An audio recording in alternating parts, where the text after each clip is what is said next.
우리 인사하겠습니다. 메리 크리스마스. 우리 좌우로도 한번 인사할까요? 메리 크리스마스.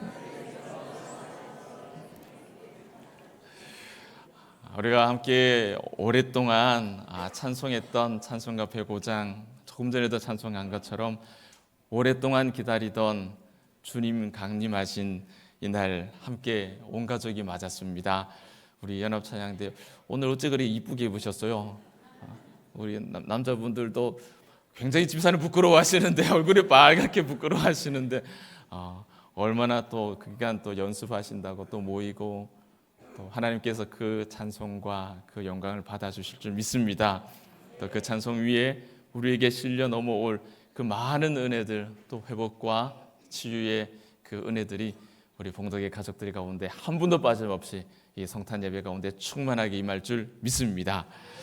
자, 오늘 성탄의 말씀이 이 계절만큼이나 차가운 우리 인생을 위로하는 말씀이 되면 참 좋겠고요. 또 성탄절 칸타타 통해서 우리에게 또 우리와 함께 하시는 그 하나님을 찬양 가운데 우리 모두가 함께 고백할 수 있는 시간이 되었으면 참 좋겠습니다. 대구를 떠나서 이제 서울로 이제 타지 생활하러 올라갈 때 두려움이 있었습니다. 뭐 학교 잠깐 다니는 것도 아니고 그냥 여기서 살아야 된다 생각하니 좀 그렇더라고요. 그런데 다시 대구로 내려오게 됐을 때 뭐 다른 조건 환경 하나도 머리 안 들어오고요. 고향 간다 생각 때문에 마음이 되게 편안했어요. 여러분, 고향이라는 게 이런 거죠. 고향이라는 게 2800년 전에 유대 땅 사람들에게 이스라엘이라고 하는 곳은 그런 곳이었습니다. 고향이었죠. 그런데 그런 고향 땅이 망하고 눈앞에서 사라지는 상상도 못했던 현실이 그들 앞에 다가온 거예요. 이 아픈 현실 앞에서 이사야라고 하는 선지자는 죽은 것처럼 보이는 그 뿌리에서 한 싹이 나와서 그들에게 희망이 될 것이다 라고 예언을 합니다. 그 싹이 푸르게 자라는 그날 그들의 삶이 회복될 것이다 라고 본 것이죠. 오늘 우리도 이 말씀을 통해서 우리의 가정과 나라와 교회와 민족이 다시 회복될 수 있는 그 모습을 바라볼 수 있기를 축복합니다.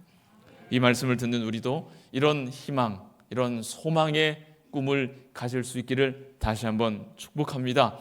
오늘 성탄의 두 가지 메시지, 두 가지 의미를 간략하게 살펴볼 텐데요. 첫 번째는 성탄은 회복에 복된 소식입니다. 회복이에요, 회복.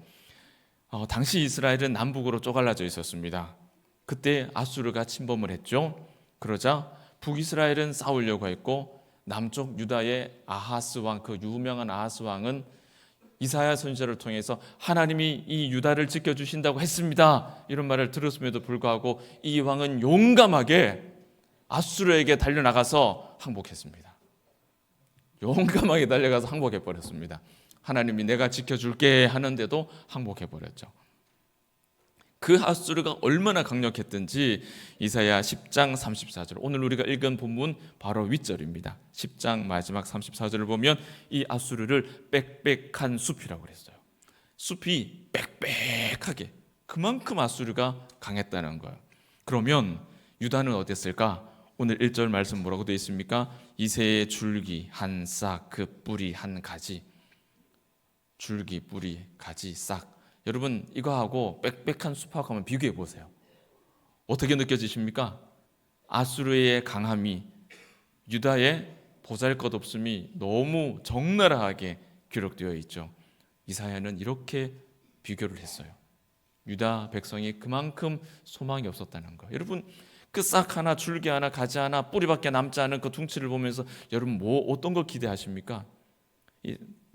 댕캉 잘려가지고 뿌리만 남아있는 이런 둥치를 보면서 이게 언제 자라가지고 또 다시 이렇게 아름드리 나무가 될 것, 상상이나 하십니까? 상상이 안 되죠. 그냥 그대로, 그냥 보이는 그대로가 전부일 뿐이에요. 왜 이 유다는 이 뿌리밖에 남지 않게 됐을까요? 처음부터 그렇지는 않았거든요. 아주 보잘것없었던 이새의 가문, 그 가문을 하나님 택하셔서 무성한 나무를 삼으셨습니다. 무성한 나무. 이스라엘의 통치자로 삼으셨죠. 그러나 그들이 하나님을 버립니다. 그리고 하나님을 버린 결과 그 무성한 나무를 이방이 마구마구 흔들어 버려가지고 가을에 대추 떨어지듯이 우두두두두 다 떨어져 버렸어요. 그 열매는, 그 무성한 열매와 가지는 다 떨어지고 다 잘려버렸어요. 마침내 몸통도 잘려버렸습니다. 이것이 이사야가 본 유다의 모습이에요. 그런데 이 이사야 선지자는 그 모습 외에 한 가지를 더 바라봤습니다. 죽은 것처럼 보이는 이 뿌리만 남은 나무에서 다시 싹이 나는 거예요. 그 싹이 자라서 열매를 맺는 모습을 이사야는 함께 봤던 거예요. 이것이 이사야가 예언하는 희망, 소망이라는 것이고, 이 희망이, 이 소망이 이 땅에 성취되는 것이 뭐겠습니까? 성탄입니다. 그것이 성탄이에요. 그러면 이새의 뿌리에서 난 이 한 싹에게 어떤 일이 일어났을까? 오늘 2절 말씀을 보면 연약한 싹에 여호와의 영이 임하죠. 그 여호와의 영이, 그가 임한 그 영이, 그가 이 세상을 지혜와 총명으로, 공의와 정직으로, 성실로 다스리고 심판하신다라고 3절에서 5절까지 이사야가 예언합니다. 그 이전의 왕들과는 다른 왕이라는 거예요. 보이는 대로 하지 않고 들리는 대로 하지 않고 공의와 정직과 성실로, 총명으로, 지혜로 우리를 다스린다는 거예요. 그가 바로 예수 그리스도십니다. 이사야의 시대와 다를 바 없는 고된 이 땅을 살아가는 우리에게 이 성탄은 어떤 의미가 있을까요? 이 말씀을 기억하십시오. 이새의 줄기에서 한 싹이 난다. 그 뿌리에서 한 가지가 난다. 그리고 마침내 결실한다. 기억하셔야 됩니다. 이 말씀을 꼭 기억하십시다. 지금 이곳에 어쩌면 꿈과 소망이 다 잘려나가 버리고 뿌리만 남아서 절망으로 살고 계신 분이 이 자리에 계실지도 모릅니다. 오늘 이 자리에 어쩌면 시험에 실패하고 취업에도 실패하고 관계에도 실패해서 뿌리처럼 땅속에 깊이 박혀서 절망 속에서 고개를 들지 않고 살아가는 분이 우리 가운데 있을지도 모릅니다. 그런 젊은이들이 있을지도 모릅니다. 모든 가능성이 다 사라져버리고 이제 뿌리만 남아서 아무것도 기대할 수 없는 그런 인생을 사는 분이 우리 가운데 있을지도 모릅니다. 그러나 기억해야 돼요. 그런 우리에게 예수님은 희망으로 오셨다는 거예요. 뿌리밖에 남지 않았으나 거기서 싹이 나고 가지가 나고 줄기가 나고 거기서 열매가 나는 거예요. 오늘 이사야는 말합니다. 성탄은 죽은 것 같았던 우리의 희망이 다시 되살아나는 순간이 성탄입니다. 이 성탄에 오신 예수 그리스도를 우리가 믿음으로 고백하는 자에게 그가 비록 뿌리와 같은 인생을 산다 할지라도, 뿌리밖에 남지 않은 인생을 살고 있다 할지라도 그곳에 싹이 나고 그곳에 예수로 말미암아 열매가 맺히는 그날을 이사야는 우리에게 너희가 보라라고 말하는 거예요. 보라. 예수님을 통해서 나에게 이루어질 그 열매를 확신하고 바라볼 수 있는 눈이 열리는 이 성탄의 아침 되시기를 축복합니다. 두 번째 성탄의 의미는요, 치유의 복된 소식입니다. 6절에서 8절을 유심히 읽어보면 정말 신기한 장면이 목격이 돼요. 메시아가 오시고 성령께서 임하시면 지금 우리가 살아가는 시대 정신, 그러니까 적자 생존, 이 질서가 다 사라지는 거예요. 이게 사라지는 거예요, 여러분. 6절부터 분명히 한번 보세요. 뭔가가 좀 이상하죠? 뭔가가 좀 납득하기 어려운 그런 그림이 그려집니다. 여러분 한번 그림 한번 그려보세요. 6절부터 8절의 말씀을. 이리와 어린 양, 표범과 어린 염소가 제정신이면 같이 끌어안고 놀겠습니까? 이게 암만 생각해도 뭔가 좀 이상한 그림이라는 거예요. 잡아먹기에 정신없고 도망다니기가, 꽁지 빠지게 도망다니기가 바빠야 그게 정상인데, 그죠? 맹수와 가축이 사이좋게 지내면, 여러분 제가 아무리 생각을 잘 양보한다 해도 맹수와 가축이 사이좋게 지내면 가축이야 장수할 수 있어서 기분 좋겠지만 맹수 입장에서는 계획에도 없는 다이어트를 해야 되는 거잖아요. 그죠? 얼마나 힘들겠어요. 맹수 입장에서는. 그런데 그때에는요. 맹수들이 힘들지도 않고 배를 굶지도 않습니다. 왜 그런지 아세요? 7절 말씀 보세요. 7절 말씀.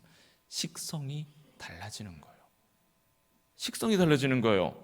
뭐로 갑니까? 7절에 사자가 소처럼 풀을 먹는 거예요. 여러분 제 말 이상하게 들리시죠? 그런데 이것이 부서진 하나님의 형상의 회복이에요. 이것이 부서진 이 세상의 치유입니다. 사자가 소처럼 여물을 먹는 거. 제 목양실에 오면은 그가 걸려 있는 거 옛날에 사진 보여드렸죠, 그죠? 저는 이 강단에 올라올 때마다 그 말씀 읽고 올라옵니다. 하나님, 이 말씀 전할 때 우리 봉독의 가족들의 마음속에 사자가 소처럼 여물을 먹으리라. 이 이사야의 말씀이 이상한 말씀이 아니라 이 말씀이 그들의 심령 속에 이루어지는 믿음을 달라라고 그 말씀, 그 마음 묵상하면서 이 강단에 섭니다. 더구나 동물과 동물뿐만 아니라 동물과 사람 사이에도 치유가 일어나요. 이건 더 이상한 일이죠. 젖된 아이가 어디다가 손을 넣어요? 어디다가 손을 넣어요? 독사 굴에다가. 하실 수 있겠습니까, 여러분?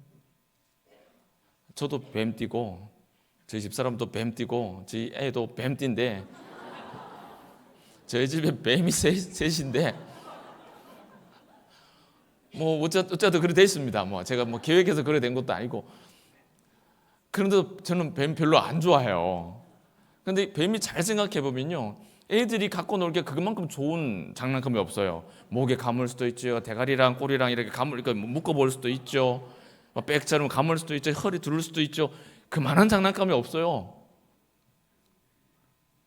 여러분, 정말 말도 안 되는 이야기처럼 들리지 않습니까? 저 양반이 그 성탄절 아침에 무슨 소리 하고 있노? 그런데 여러분, 이것이 세상의 치유라니까요. 이것이 창조의 회복이라는 겁니다. 이것이 9절 말씀처럼 해됨도 없고 상함도 없는 세상이 이런 세상이에요. 젖된 아이가 독사골에 손 넣고 꼬리 잡기 하고 놀아도 멀쩡한 거예요. 물었어요. 아야.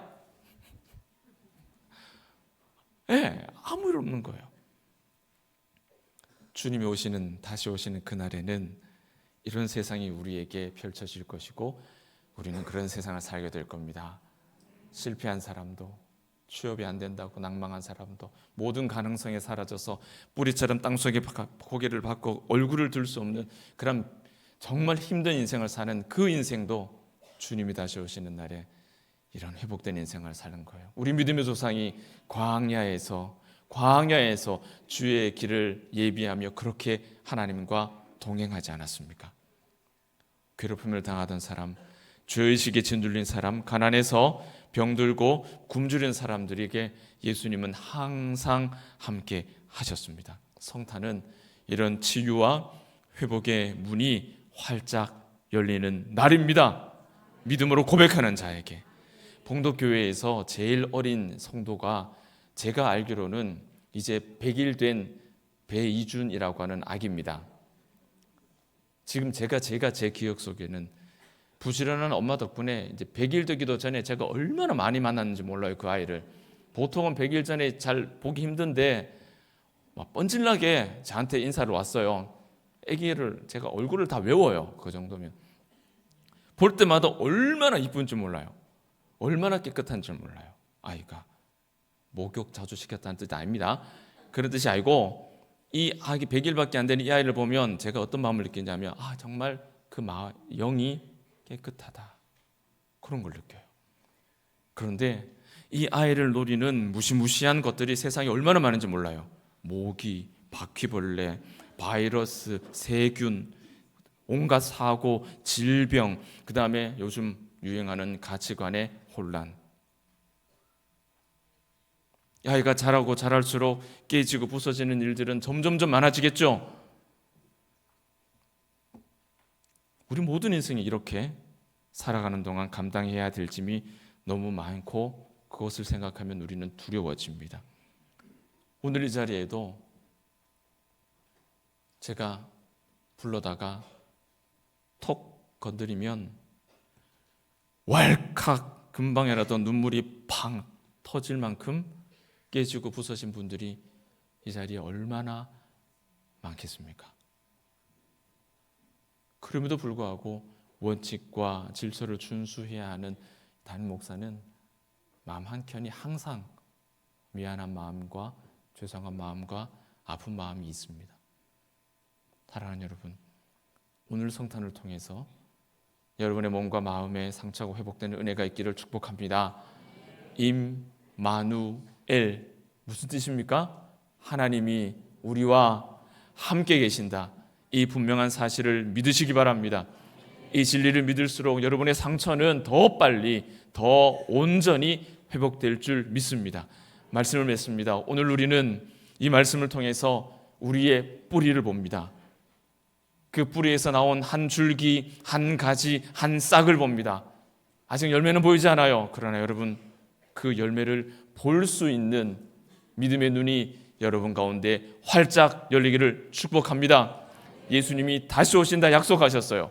희망의 싹, 치유의 은혜이신 예수님을 여러분에게 성탄 선물로 드립니다. 놓치지 마시고 그 예수님을 여러분의 마음, 대림의 불로 밝혀놓은 그 구유 위에 예수님을 고이 모시고 또 2025년 한 해도 회복과 치유의 마음을 가득 담고 믿음으로 담대하게 매일매일 넉넉하게 이기는 우리 봉독의 가족들 되시기를 주의 이름으로 축원합니다. 메리 크리스마스. 기도하겠습니다.